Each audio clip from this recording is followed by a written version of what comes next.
Europe 1. Le journal de 6h30, Margot Siffer, bonjour. Bonjour à tous. Après le sommet Trump-Poutine en Alaska qui n'a débouché sur aucune annonce concrète, les dirigeants européens font bloc autour de Volodymyr Zelensky arrivé cette nuit à Washington. Sa volonté mettre fin rapidement à la guerre mais avec une paix durable.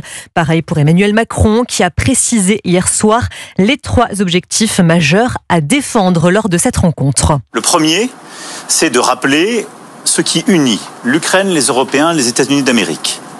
Nous voulons la paix. Une paix robuste, durable, c'est-à-dire respectueuse du droit international. Le deuxième, sur la base des échanges que nous avons eus et des initiatives qui ont été prises par les États-Unis, c'est de pouvoir ici rappeler qu'il ne peut pas y avoir de discussion territoriale concernant l'Ukraine sans les responsables légitimes, démocratiquement élus de l'Ukraine. Pas de discussion sur l'Ukraine sans les Ukrainiens. Mais de la même manière, pas de discussion sur la sécurité des Européens sans eux. La troisième chose, c'est de faire le lien entre toute question territoriale et les garanties de sécurité.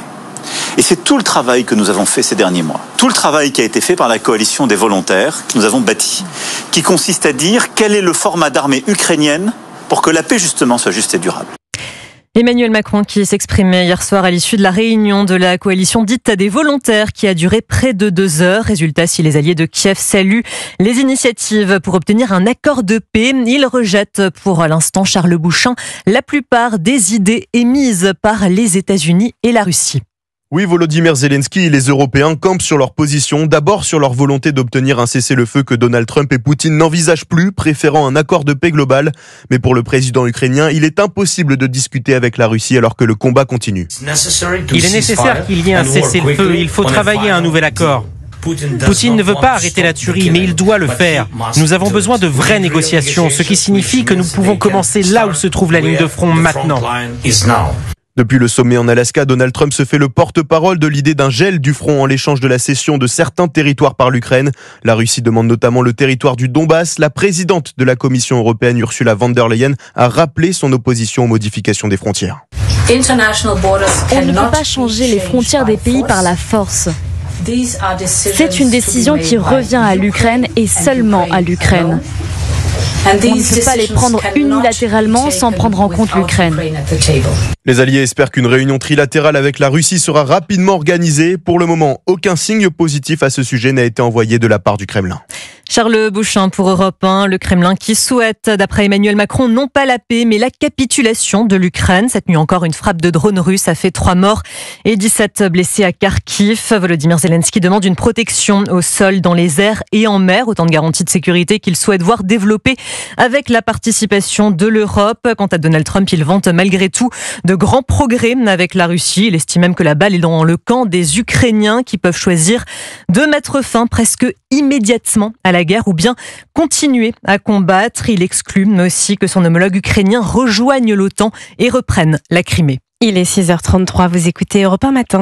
Des photos d'otages ou des slogans comme « Ramenez-les tous » ou encore « Arrêtez la guerre » ont été scandés hier dans les rues d'Israël par des milliers de manifestants.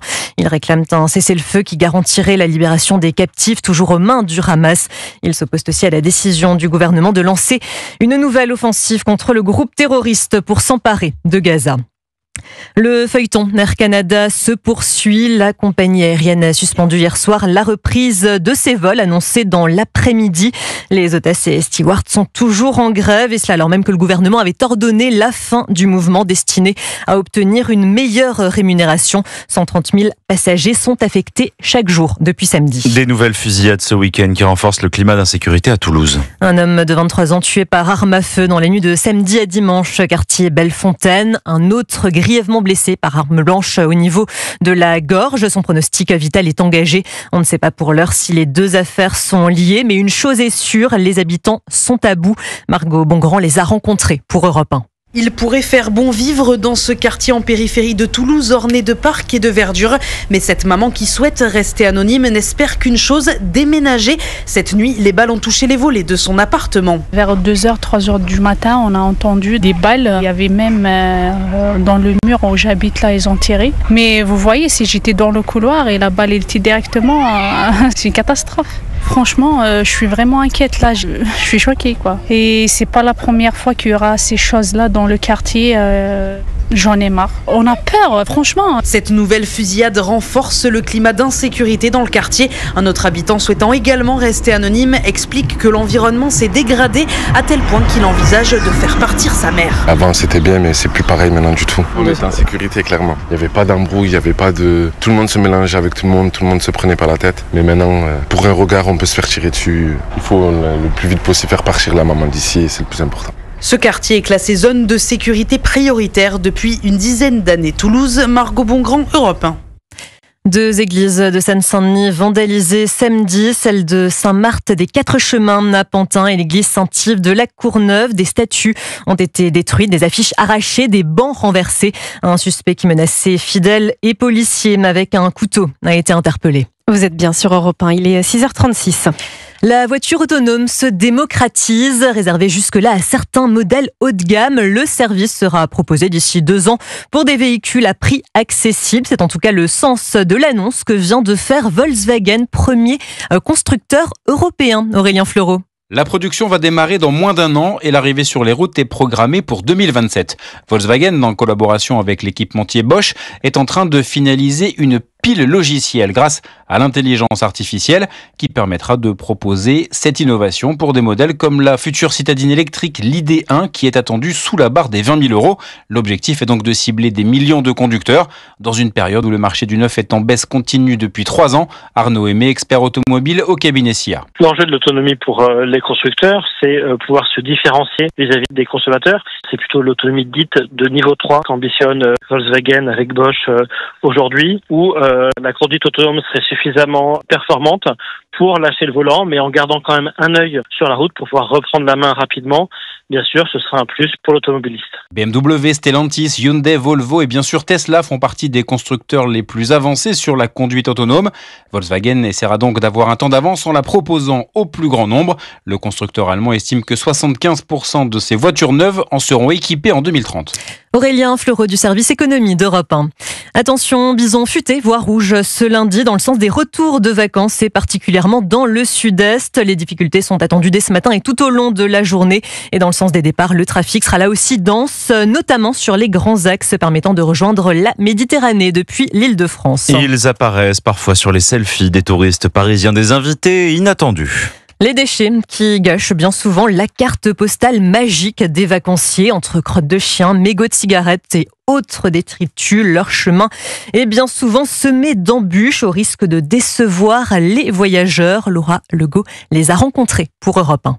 À Montmartre, la beauté de la basilique du Sacré-Cœur contraste avec les déchets qui jonchent les rues. Il y a qu'à regarder autour de nous, il y a des papiers, il y a des mégots, il y a plein de cochonneries par terre. Patrick, originaire de Limoges, est frappé par la saleté de certains quartiers de la capitale.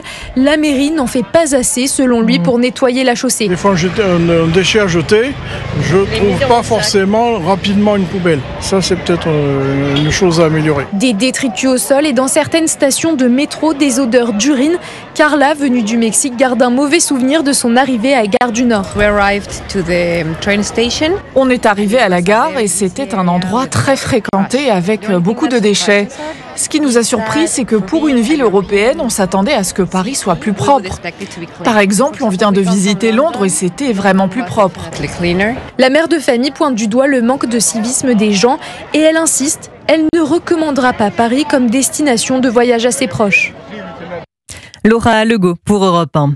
Du foot avec le retour, 13 ans après son départ de Montpellier, du champion du monde 2018, Olivier Giroud en Ligue 1. Et on peut le dire, même à 38 ans, le buteur n'a pas perdu ses habitudes. Il lui a fallu moins d'un quart d'heure hier après-midi pour inscrire son premier but avec sa nouvelle équipe, le LOSC. C'était face à Brest. Heureux de son retour en France, le meilleur buteur de l'histoire des Bleus a aussi apprécié au micro de RMC Sport la mentalité de ses adversaires.